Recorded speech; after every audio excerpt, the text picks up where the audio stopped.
Hi, and welcome back to HRS 5100 Introduction to Assistive Technology. Of course, I'm Carmen DeGiovane. So I wanted to start off this week by talking about a little bit of TV that I've been watching.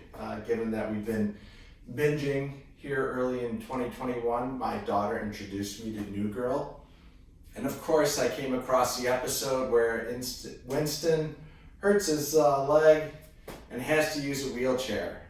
And a wheelchair it was. It was a horrible wheelchair. Couldn't stand it. Trying to figure out what type it was. My daughter, who was watching the TV show with me, was getting a little annoyed with me because I kept perseverating on it. So when you have a chance, go check out New Girl. Take a look at the wheelchair that Winston is using, and you know what? If you're really observant, you can kind of figure out what type of wheelchair he's using, which is something we'll talk about later on in the course. Okay, moving on to the things that matter. I posted a couple links, actually quite a few links to podcasts that I thought you might enjoy that have to do with technology. Some of the technology is specific for people with disabilities, so specifically assistive technology. And some of it's just technology that's cool that could be applied in various situations. So I posted that in the discussion posts, and if you have a chance, check it out. The next thing is everybody did a great job with the first discussion. So this is going back to module number 1. I did all the grading for it. Everybody did fine. But what I want you to do is go back to it and look at some of the other posts. Look at your peers' posts, other students' posts, to get a kind of a sense of the information that we're looking for, the information we're trying to get at, and be a little critical of it. Think of things that you might have missed, and think of things that you addressed that some of the other people might have missed.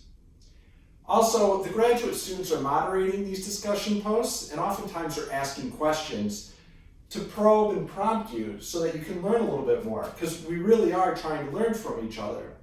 So go back and respond to those posts. Take a second to think about the questions that they're asking and respond to them. And that'll help not only yourself, but it'll also help everybody else in the course.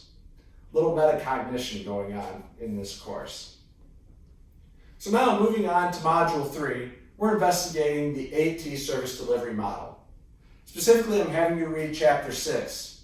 It's a little dense, I get it, but it's a great chapter. The AT service delivery model is the framework that we're going to talk about throughout the rest of the course. You're going to see it flavoring the AT assessment variables, which we've already started using in the discussion posts. And you'll see the importance of a closed loop feedback system.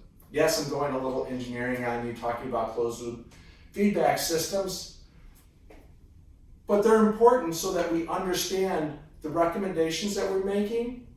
Are they working? And that's what we need to know. We need to figure out, are the recommendations that we're making working for the individuals? The other thing that I have you read about is disability. So I know some of you, the idea of what is a disability is new to you. For some of the grad students that have been working in this field, it's no big deal. But for those of you that this is a new concept to, I wanted to give you one reading so you can really understand the perspective, or at least start to understand the perspective of what is it like to have a disability. I included something from the World Health Organization because I like the idea of including something that has more of an international perspective. Finally, with Module 3, we'll have the last discussion post as it relates to Sue. So now we get to be a little bit more creative and talk about the recommendations. But before you get to the recommendations, you have to kind of create a sphere of what are the options. And that's the consideration, simulation, and trial section. Now I know that you can't try out all the devices, so that's why we say simulations or considerations, the different technology you're considering. So in that section, I expect you to identify multiple technologies or multiple devices that could potentially solve one of the issues that Sue brought up in her video, or one of the issues that you might identify on your own that you think could impact Sue.